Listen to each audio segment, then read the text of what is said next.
ते कहाँ जाबे रानी मोर मैला छोड़ के कहाँ जाबे ते कहाँ जाबे रानी मोर मैला छोड़ के कहाँ जाबे कहाँ जाऊँ राजा तोर मैला छोड़ के कहाँ जाऊँ कहाँ जाऊँ राजा तोर मैला छोड़ के कहाँ जाऊँ कहाँ जाबे वो कहाँ जाबे ना ते कहाँ जाबे वो कहाँ जाबे ना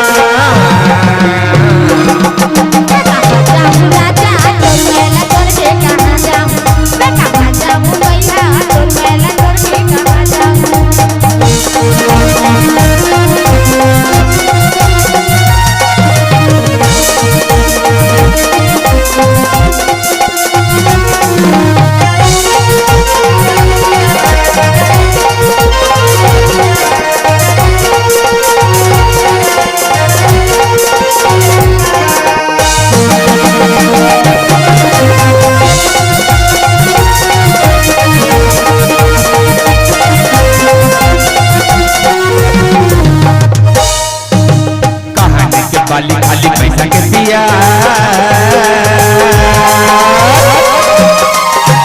कहानी के बाली खाली पैसा के पिया तरी तरी रेलगाड़ी हवा के ऊपर के देहाती रही चले आपे तरी तरी रेलगाड़ी हवा के ऊपर के देहाती रही चले आपे कहाँ जाऊँ राजा तोर मैला छोड़ के कहाँ जाऊँ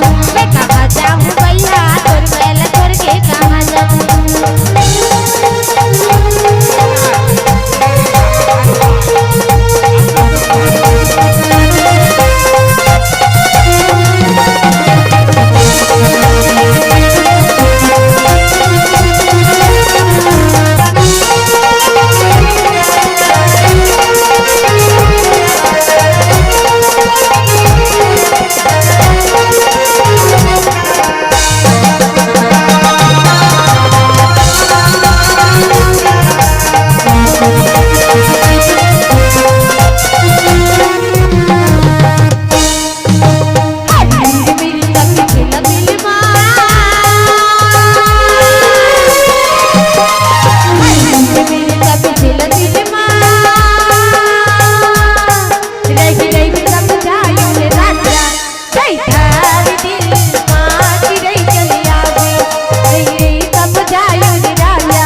मोर मैला छोड़ के कहाँ जाबे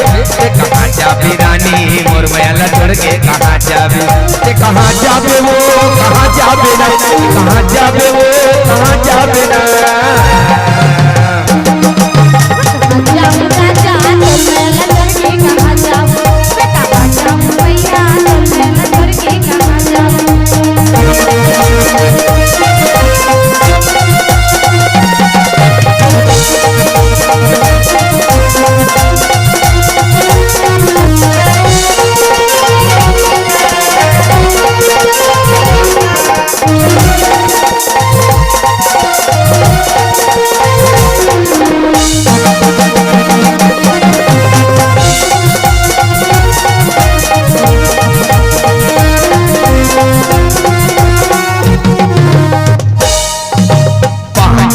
के तहत मदल बजा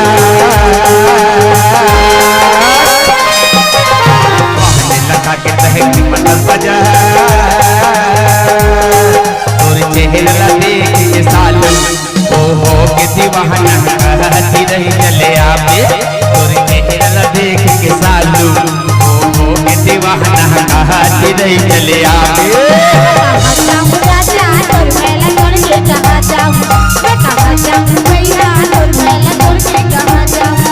कहाँ जाबे वो कहाँ जाबे ना कहाँ जाबे वो कहाँ जाबे ना